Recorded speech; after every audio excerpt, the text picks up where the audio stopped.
എല്ലാവർക്കും പ്രജൂസ് കറി വേൾഡിലേക്ക് സ്വാഗതം. ഇന്ന് ഞാൻ തയ്യാറാക്കുന്നത് തക്കാളി രസമാണ്. ഇത് വളരെ കുറച്ച് സമയം കൊണ്ട് നല്ല രുചിയോടുകൂടി എങ്ങനെയാണ് തയ്യാറാക്കുന്നത് എന്ന് നോക്കാം. തക്കാളി രസം തയ്യാറാക്കുന്നതിനായി ഒരു ചെറിയ നെല്ലിക്ക വലുപ്പത്തിൽ പുളി എടുത്തിട്ടുണ്ട്. ഇനി ഇത് കുതിർക്കാൻ വയ്ക്കാം. അതിനായി ഇതിലേക്ക് 1 കപ്പ് ചെറു ചൂടുവെള്ളം ചേർക്കുക. ഇത് കൈകൊണ്ട് നല്ലതുപോലെ പിഴിഞ്ഞതിനു ശേഷം ഒരു അരിപ്പ ഉപയോഗിച്ച് അരിച്ചെടുത്തിട്ടുണ്ട്. ഇത് മാറ്റി വയ്ക്കുക. ഇനി 2 തക്കാളി ഇതുപോലെ കൈകൊണ്ട് പിഴിഞ്ഞെടുത്തതിനു ശേഷം മാറ്റി വയ്ക്കുക. ഇനി കുറച്ച് ഇൻഗ്രീഡിയൻസ് പൊടിച്ചെടുക്കേണ്ടതുണ്ട്. അതിനായി ഒരു മിക്സിയുടെ ജാറിലേക്ക് 1 ടീസ്പൂൺ കുരുമുളക്, 1 ടീസ്പൂൺ ജീരകം, 1 ചുവന്ന മുളക്, 8 അല്ലി വെളുത്തുള്ളി എന്നീ ഇൻഗ്രീഡിയൻസ് ചേർത്ത് ക്രഷ് ചെയ്തെടുത്ത ശേഷം മാറ്റി വയ്ക്കുക. ഇനി തക്കാളി രസം തയ്യാറാക്കാം. അതിനായി ഒരു ചൂടായ പാനിലേക്ക് 2 ടേബിൾ സ്പൂൺ എണ്ണ ഒഴിക്കുക. എണ്ണ ചൂടാവുമ്പോൾ ഇതിലേക്ക് 1/2 ടീസ്പൂൺ കടുകിടുക.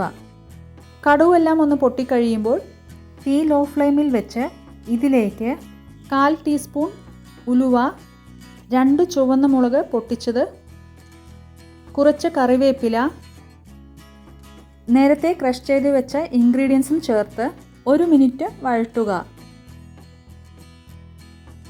പിന്നീട് ഇതിലേക്ക് നേരത്തെ പിഴിഞ്ഞു വെച്ച തക്കാളി ചേർത്ത് വീണ്ടും 1 മിനിറ്റ് വഴറ്റുക.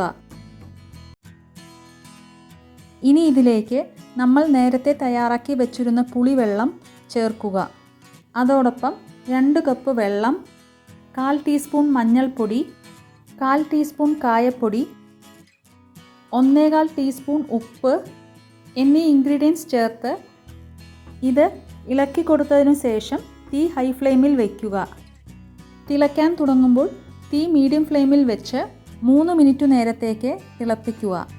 3 മിനിറ്റ് ആവുമ്പോൾ ഇതിലേക്ക് കുറച്ച് മല്ലിയില ചേർത്ത് ഇളക്കുക. വളരെ ടേസ്റ്റി ആയിട്ടുള്ള തക്കാളി രസം റെഡി ആയിട്ടുണ്ട്. ഇനി ഫ്ലെയിം ഓഫ് ചെയ്ത ശേഷം ഒരു സെർവിങ് ബൗളിലേക്ക് മാറ്റുക. ഈ തക്കാളി രസം എല്ലാവരും വീട്ടിലൊന്ന് ട്രൈ ചെയ്ത് നോക്കണം. ഇഷ്ടമായാൽ ചാനൽ ഒന്ന് ഫോളോ ചെയ്ത് സപ്പോർട്ട് കൂടി ചെയ്യുക. ഇനി പുതിയൊരു റെസിപ്പിയുമായി വീണ്ടും കാണാം. അതുവരെ ടേക്ക് കെയർ ഓൾ.